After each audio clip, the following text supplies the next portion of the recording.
अहमदी लोगों को हज की इजाज़त क्यों नहीं है? अगर वो हज ना करें तो क्या अल्लाह ताला उनको माफ़ कर देता है? अहमदियों की बात कर रही हो? हाँ, जी अहमदियों को हज की इजाज़त तो है, मगर पाकिस्तान से हज पे नहीं आ सकते, क्योंकि हुकूमत पाकिस्तान मुखालिफ है जमात के। बाकी मुल्कों से तो हर साल हज पे ज़रूर जाते हैं, इंडोनेशिया से भी, इंग्लिस्तान से भी, और भी मुल्कों से काफ़ी लोग हज पे जाते हैं। तो हज पे जाना तो मना नहीं है, कोई एक भी हज ऐसा नहीं जिसमें अहमदी हज पे ना गए हों।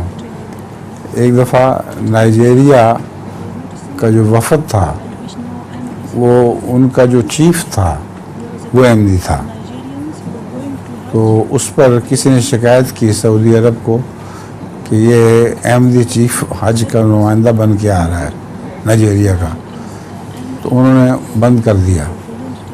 तो उस पर नाइजीरिया की हुकूमत ने कहा कि बंद करते हो तो एक भी आदमी हमारा हज पे नहीं जाएगा, इस दफ़ा हम हज का बाइकाट करेंगे। फिर सऊदी अरब ने मजबूर होकर उनको इजाज़त दी और अहमदी चीफ ने हज किया। तो ये दुनिया में होता रहता है, जिसका दाव लग जाता है उसका लग जाता है।